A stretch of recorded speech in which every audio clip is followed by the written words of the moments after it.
Welcome back to Citizen Extra. Thank you for staying with us. I am Anne Kiguchi, and of course we're looking at the politics of the day and of the season for you this morning. Hassan Mugambi is standing by for us right now. He's at the Jubilee Party headquarters where tribunals continue to sit following the aftermath of the nomination process. He joins us now with more. Hassan, tell us what's going on.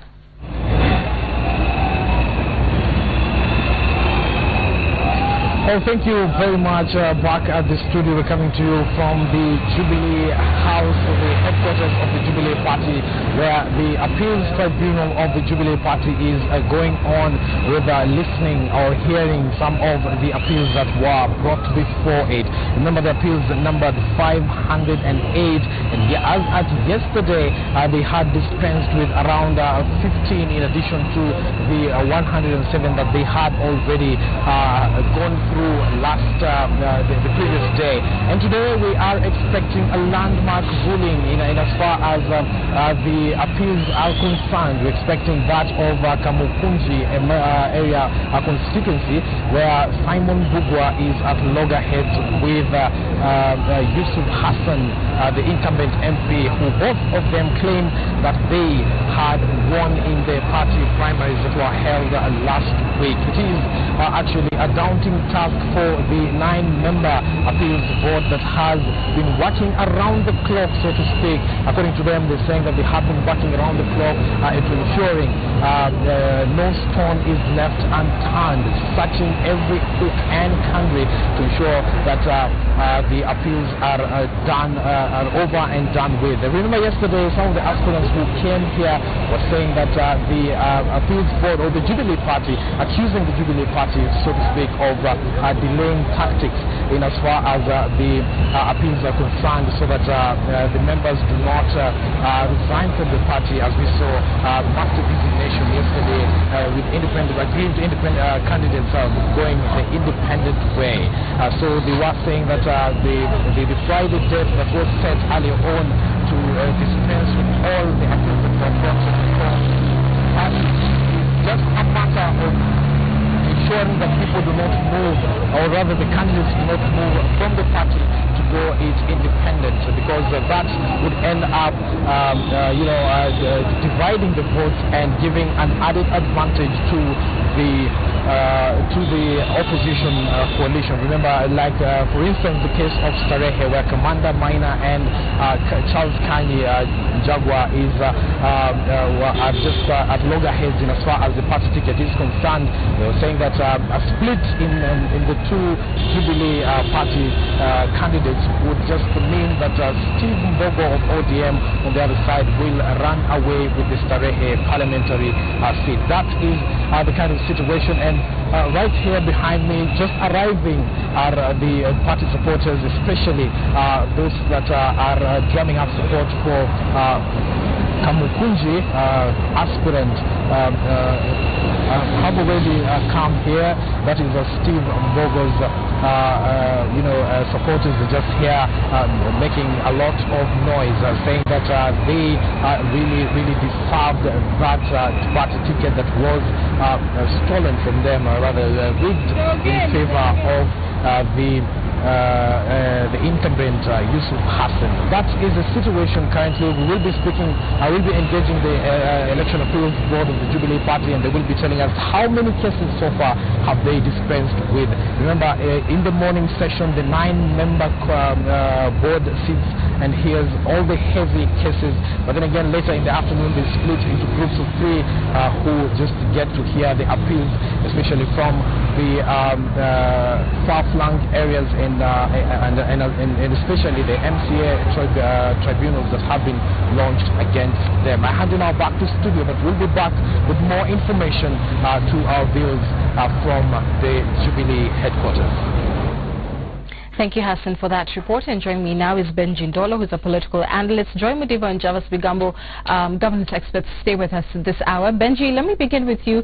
You know, this disputes tribunal and the members, they are little known, hardly know the names of, those who sit on these incredibly powerful bodies who at the end of the day are kind of the you know, they're the final say on these election matters. Tell us about the importance of these tribunals and that they be seen to be acting fairly and, you know, vis-a-vis party interests. And always good to see you. Thank you. What we're seeing, especially, I'm just having a conversation with Joy, my colleague here, off air, and it's just ridiculous the level of, you know, mayhem that is growing now at the Jubilee headquarters, and you know, the exposure. You know, there's not even a sense of the level of shame that jubilants are exposing His Excellency the President to. What should have happened, and is that we must think devolution, even in terms of solution bringing to parties. Why should somebody from deep in Kirinyaga, why should somebody from Starehe, why should somebody from Ndiwa have to come to Nairobi all the way with a small, you know, dispute on the seat of an MCA or the seat of a member of parliament, to have to picket there with their hired supporters or goons or whatever at 100 shillings a day and make all this noise and have this, you know, stand out for a week, for 7 days.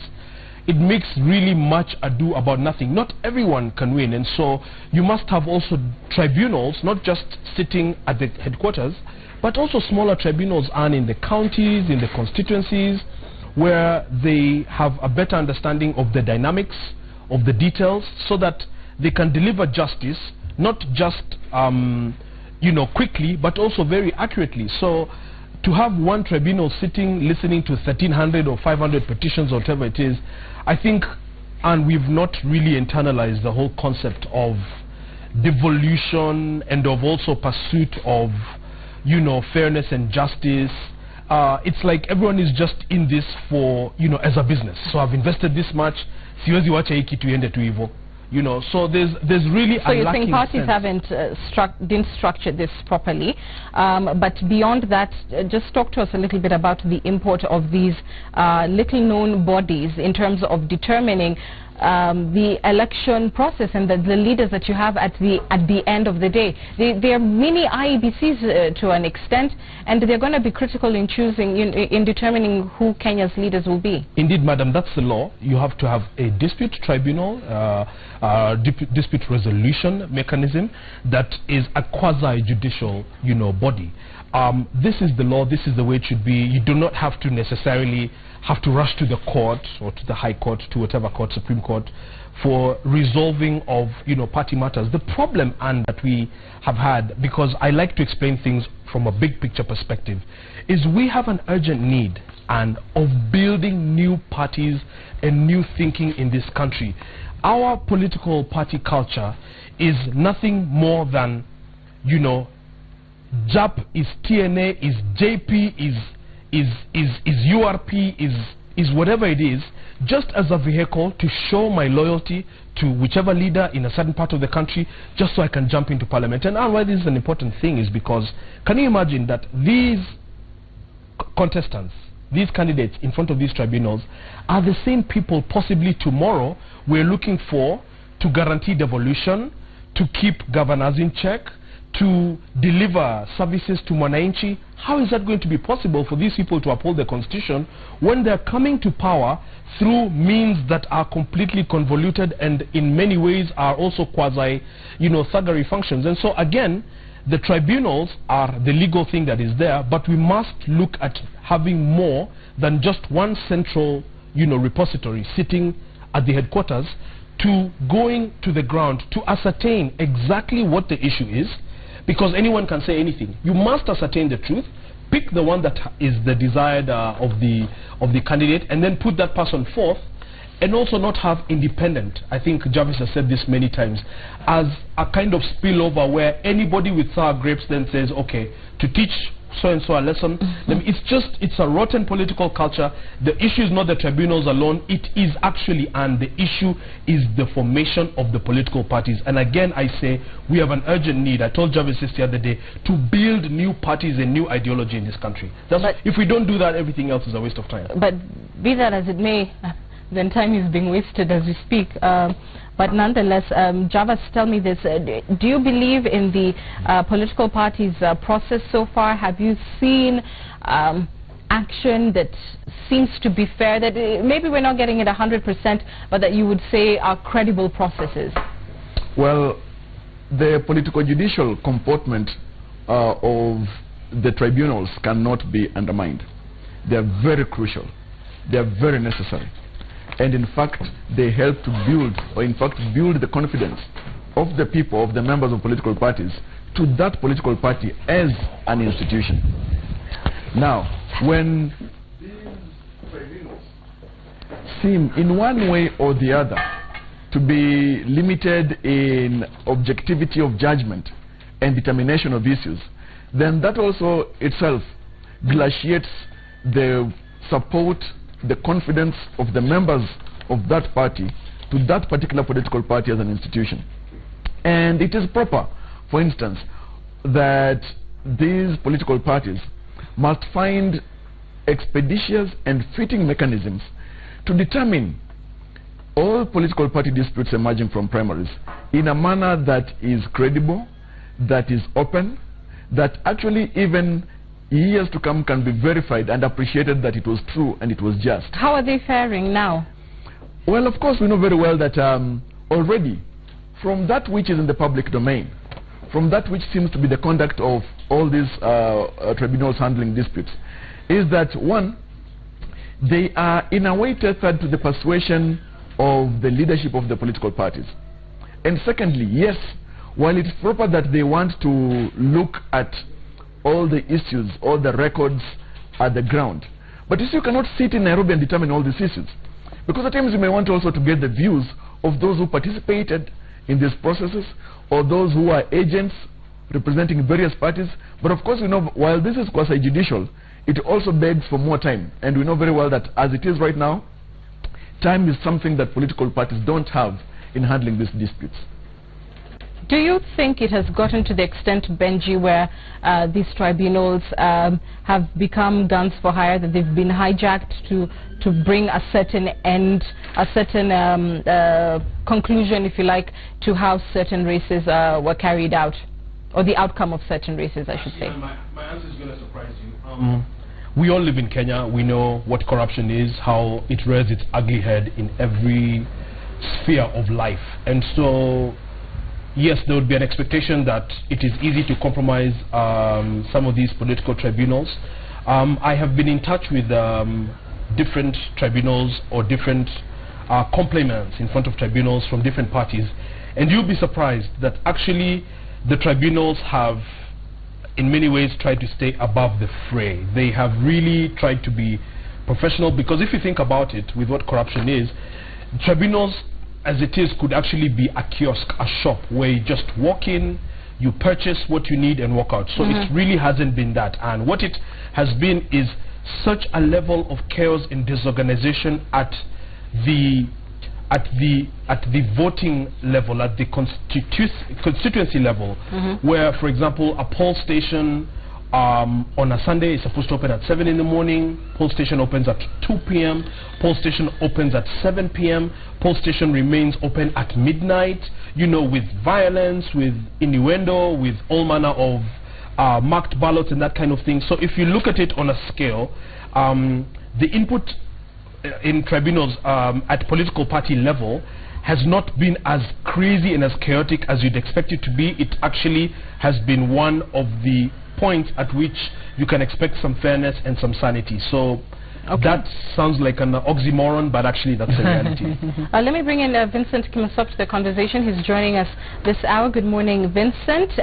Morning. Your thoughts on the work of political parties, disputes, resolution mechanisms?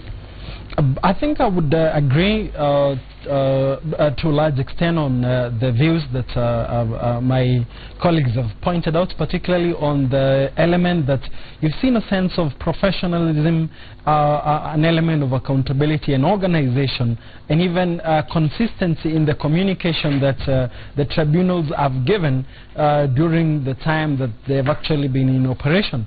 And that, of course, injects some level of credibility into the process.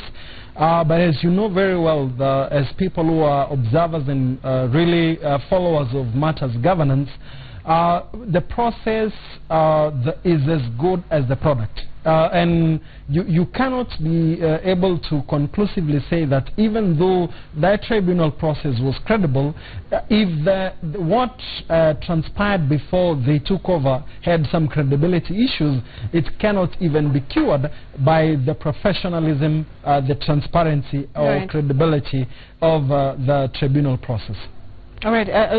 Moving forward, for disputes really to be resolved at the end of the day, yes, the tribunal is part of it, but the bigger question becomes, at the end of the tribunal's process and its decision, parties still have to find a way to keep their rank and file intact, to go into the election as a united force. We've heard very much so, especially from Jubilee, even with the president saying, look, don't quit the party, we will find a position for you thereafter.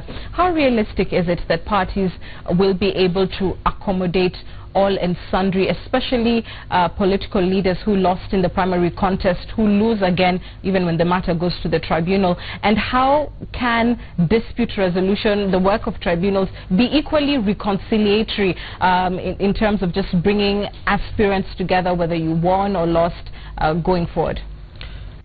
I think we have to appreciate that at the end of the day, the most important thing is respecting the views and the perspectives of the Mwananchi. I'll tell you, Anne, that in some areas that however chaotic the nomination was, the people who were declared winners were actually reflective of the popular opinion. I'll just look a case in mind of the nomination of the governor in Nandi County.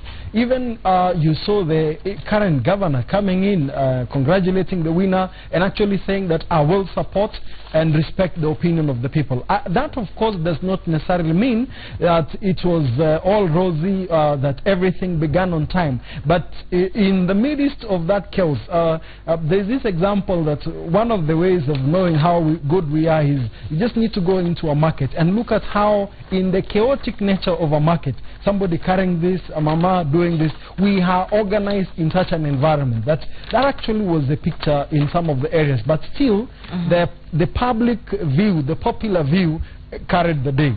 So I think in this situation, one of my concerns that I have with such a statement that, oh, the party will, the government is big, everybody will be accommodated, is the way we translate, for example, incompetence and people who don't have ability into government. You have some of them being appointed into parastatal, some of them being appointed into state position. I can, as in if I were actually to give you some statistics here, you would be surprised of how, for example, a critical public body was led by political, let me say, rejects, if that is an allowed word. Right.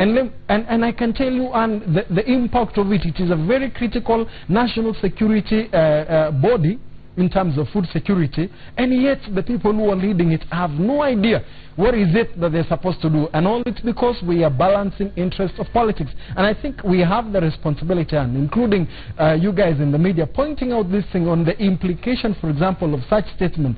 Oh, we will, and this is both by the opposition and the government, that we will accommodate all these interests moving forward. The implications of that, at the end of the day, is actually bringing disservice into this economy. But we can only expect that sort of statement from politicians. Whether they carry it out, past the election is an entirely different matter. Not just to allow my colleagues to comment on this, but just allow me to have the first go on this. When you look at the average American voter, it's not that they are more sophisticated than they are. It's because organizations, think tanks, civil society organizations, together with the media, have been able to take their rightful place and challenge certain positions and dimensions over time. So I think we have the responsibility as analysts, together, I believe, with the platform you provide in the media, to challenge certain narratives so that, for example, Mwongozo, merit, Chapter 6 of the Constitution, where appointment is based on merit qualification, and that is done for the greater good of our country. All right. We hold that thought. We're going to shift gears very quickly to join our Jackie Maribe. She's standing by, I believe, outside the offices of the Registrar of Political Parties, where we have seen a flurry of activity over the last few days as various aspirants who lost during the party primaries seek to get their papers in order to vie as independent candidates on August the 8th. Jackie joins us now with an update. Good morning, Jackie. What can you tell us?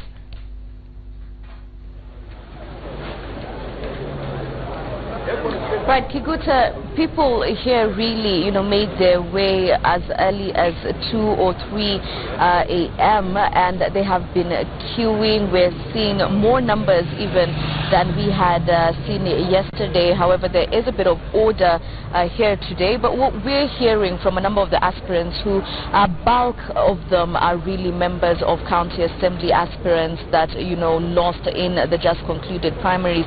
But what they really want here today, the office of the Registrar of Political Parties, is for an extension of the deadline tomorrow, because you will remember IEBC, constitutionally that deadline is on the 8th, but IEBC had recommended that the deadline be tomorrow, which is the 4th. However, there are too many people, as we can see for ourselves, and if my cameraman Karoga can just pan and just show you the queues that are already here, people are asking that this process, just basically get an extension, because there are people who were here yesterday, they have come back here today.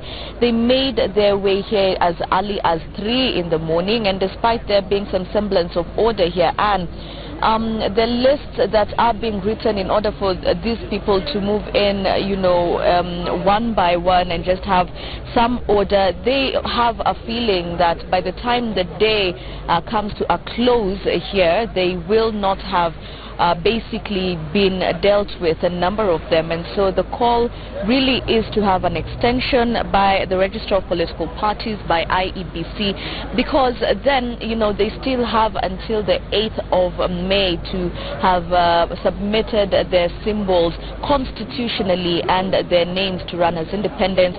This entire process is supposed to come to a close by the 10th in order to allow IEBC now time to prepare for the August 8th general election. But, and we're also hearing, a number of concerns and complaints from the aspirants that are here who want to run as independents.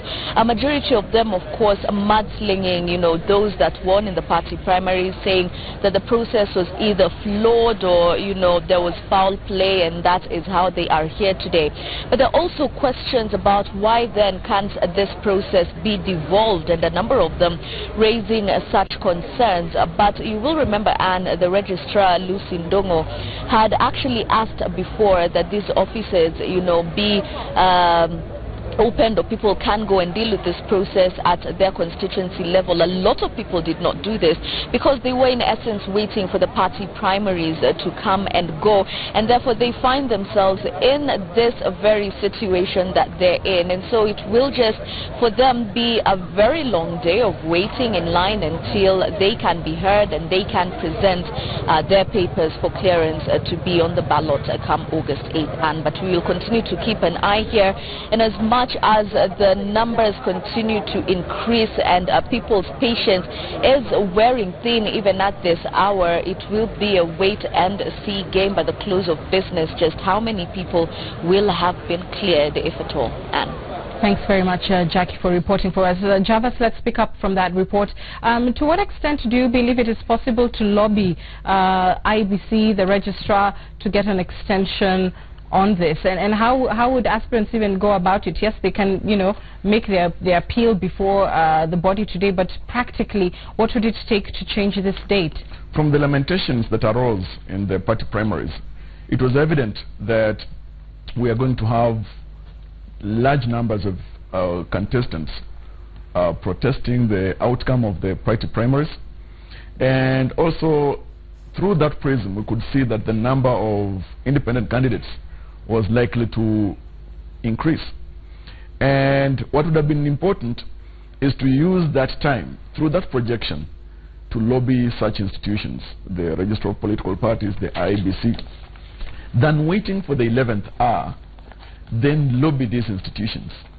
Just at when the door is about to close, and implore these institutions, implore the IEBC, implore the Register of Political Parties for an extension. While it makes sense that it's proper for these institutions or the Register of Political Parties to serve all these contestants, because it's the expectation of the law and the people, and in a democratic space, that these people be served. But evidently, looking at it, and from the report that Mariba has given, it can be seen that it may overwhelm the Register of Political Parties to serve all these numbers by the close of today. That is going by the close of tomorrow, rather. That's likely to be a tall order for them, and so through that lens, it may be necessary for an extension to be sought. But why not having sought this extension at least a little earlier, just not at the 11th hour? All right. We're going to leave that there for now and shift gears to another topic, gentlemen, which is the question of the regulator who yesterday froze the assets of the Kalonzo Foundation, basically saying that the foundation could not account for some 196 million shillings, including 50 million shillings from Chinese donors. They said that they were initiating a process to ascertain whether there was criminal culpability on the part of the foundation's directors, which include the former vice president, his wife, son, and another signatory to that particular foundation. Benji, let me begin with you. Your thoughts on this latest, unfolding story. And as I go to that question, allow me to just clarify. No, I will not allow you, sir. To just clarify that the whole thing of independence is not... To my question, Benji. Thank you. Okay. It's unfortunate. Just a few short years ago, the former Vice President, Honorable Kalonzo Musyoka, was, by and large, in the Republic of Kenya, Mr. Clean, just a few short years ago. It's unfortunate now that all these different allegations, yes, there'll be the angle and perceived of political, perhaps high-level political retribution and manipulation. There had been reports in the recent past that there were overtures from the Jubilee government to have him, leave the opposition and join them. So the timing of it, just after the naming of the NASA flag bearer, where he has actually not left the National Super Alliance to join the government, the timing of it makes everything very suspect. But again, when you look at the numbers, the figures, the intent and objective of a non-governmental organization, of a foundation that is supposed to serve the poor, that's supposed to educate poor kids, to now use this as a vehicle, to be perceived to use as a vehicle, perhaps to have a hedge fund for political campaigns or what have you. Again, it just shows you the level of muck that is there in this country and how the tentacles of corruption have reached out to all and sundry, whether the churches, whether the conservative politicians that were really in yesteryears known as Mr. Clean. That is the aspect of it that is really sad now, is that you really ask yourself, like somebody asked me this morning on my way here, where are we going to import leaders from? I mean, who is clean? That is, for me, is a tragic reality of this debate on the Kalonzo Musyoka Foundation. Vincent, your opinion?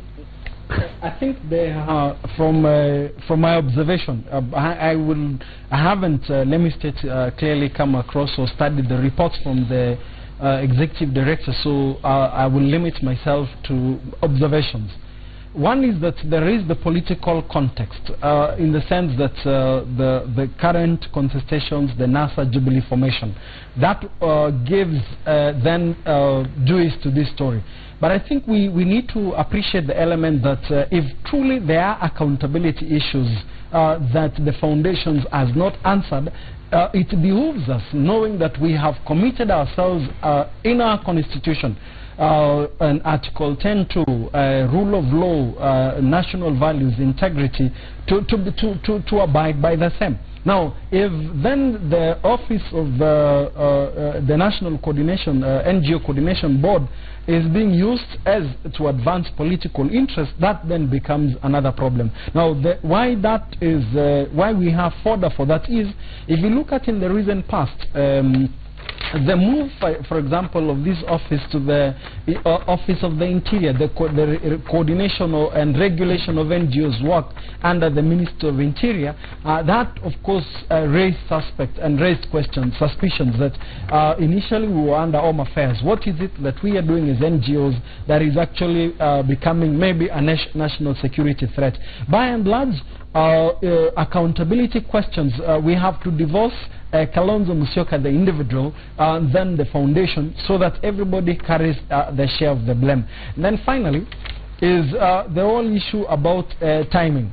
Will this issue, for example, if genuinely there were accountability issues, will they still be followed through all the way if NASA, for example, was to win the presidency come August 18? That will demonstrate the independence of our institution. Why I'm raising this is looking at the U.S., the recent development in the U.S. If you remember, and very well, that the FBI was still able to conduct their work independently, irrespective of the position of Barack Obama, who was supporting Hillary Clinton. So how do we ensure that our institutions remain objective, independent, irrespective? But even in the U.S. election, the role of the FBI was questioned, especially the timing of the probe and the releasing of certain reports, and the eventual conclusion was that at least the last press statement, if I believe, if I remember correctly, by the FBI director may have dealt the death knell on Hillary's campaign. So just going to say that the world over, there are questions about, you know, the use of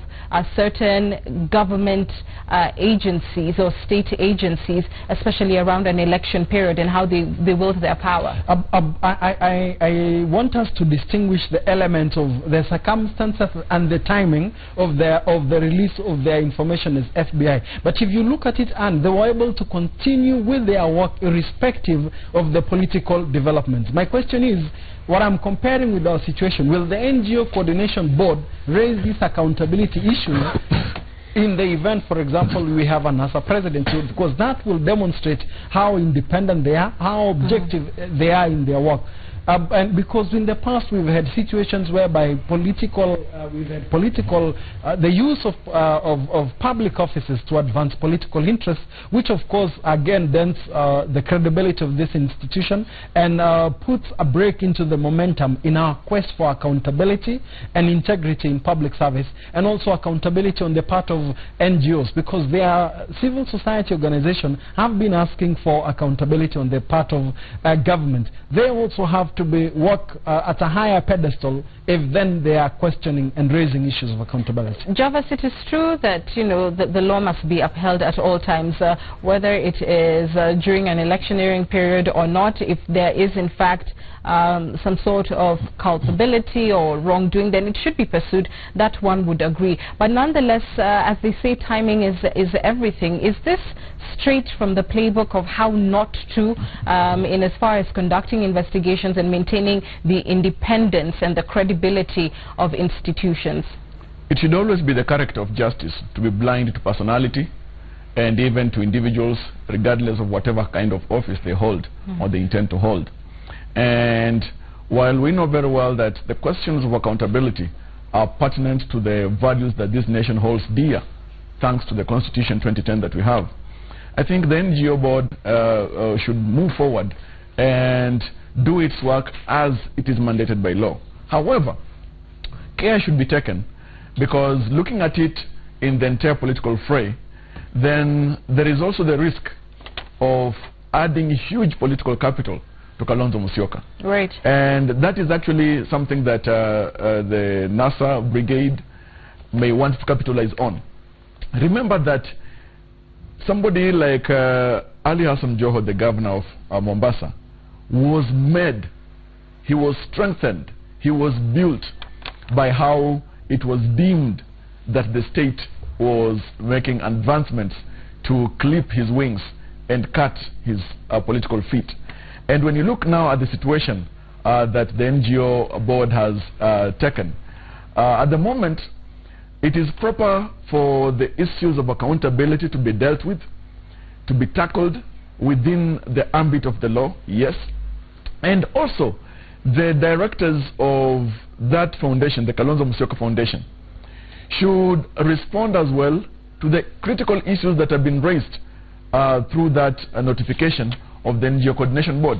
But because we are in the prime of a political contest, it cannot be negated, it will not be avoided, that those who are the supporters, the stalwarts of the NASA political machine, will want to chastise, one, the Jubilee government, two, the NGO Coordination Board, as witch hunting, and in fact making critical efforts to try and demoralize, to try and clip, and in fact demotivate Kalonzo Musyoka from the kind of political struggle that he's making right now as a number 2 in NASA, as the run-up to running mate Raila Odinga. Right. And so what needs to be taken is to see how these issues could be divorced. Otherwise, so much political mileage will be lent to Kalonzo Musyoka. Benji, do you think that is the case? Is Kalonzo, with some cleverness, can he turn this around? It should be, a feather on his cap, even the state had to come after me type of reasoning? Or in terms of his political clout, is he really, at his maximum? Can we expect that this would in any way enhance his stature, his image as a bona fide opposition leader? Naturally, sympathy has a way of warming up the heart, especially for observers in a political situation. And that is what is likely to happen here. Now, Kalonzo is not a political powerhouse in the entire country that can be compared, say, to the nature or the person of Raila Odinga, etc., except as a bona fide leader of the combination. But looking at the situation as it is, and just this period, this timetable of a political journal, then it is likely that he may want to play the sympathy card. And in fact, he may want to demonstrate that he means well, he has always meant well, and even the foundation has always meant well with its projects, and that some big brother somewhere is that one who is trying to come and maybe choke him politically. Benji? That's a very good question. What my colleague Jarvis is alluding to in politics is called political trickery and machination. So that you are trying to turn a situation in your favor by soliciting, empathy, and by extension, as a result, then sympathy votes. The tricky part about that, Anne, is it depends really on your political brand. It depends on who you are. Kalonzo, by and large, is an establishment figure, a long-time KANU politician that has then, reluctantly found his way into the opposition, a position where, for all intents and purposes, he is extremely uncomfortable being in. He is therefore the least likely candidate for Kenyans to see as being persecuted, as being, pursued, etc. And so you've got to be cautious, because he's not the underdog in this situation. It can really, really, really backfire. I mean, really, that you are this political detainee of sorts, championing the rights of Kenyans, and now your wonderful foundation here is being, it's a bit dicey. So I would be careful going in that direction. Okay. I belong to a different school of thought, and this is how I look at it, Anne. If you look at the Kalonzo Musyoka, Alfred Mutua politics, Alfred Mutua has played the card that I am the development I'm the development messiah. I don't know if I can use such a word. Yes. And he's actually been asking a question that, and if you, even the deputy president has repeated that Kalonzo Musyoka got into government in 1985. That is close to, I think you can say, 30 years. And the one thing that has been repeated about Kalonzo Musyoka is what has he done to demonstrate his worth in 30 years. If you go to Saikuru, I think Mwingi, can he show us what he has done compared, for example, to Mwai Kibaki if you visit Othaya? Now, why I'm pointing out this is that we should not just be quick to say that this will help Kalonzo through the sympathy vote, because it will depend on what will be found out. If, for example, the investigation objectively points out clearly that he received millions in the name of the foundation to educate people to pipe water, and that was not done, then that will actually boomerang on him. So I think the onus here is on the people who are doing the investigation and how that will be played out. It will be. I would be cautious to say that it can help bring the sympathy vote, because if they do the investigation and they actually point out clearly that indeed money was given and nothing happened, that might actually even be the test of NASA, if they will hold together in the event that Kalonzo is in government, but he's not translating this to results for his people. And additionally, Anne, remember he postures as a very humble,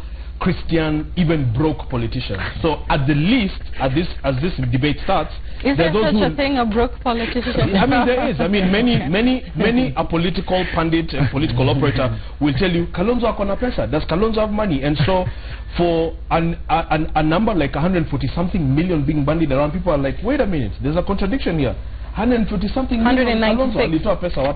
So again, that can bring the undertones of real hypocrisy.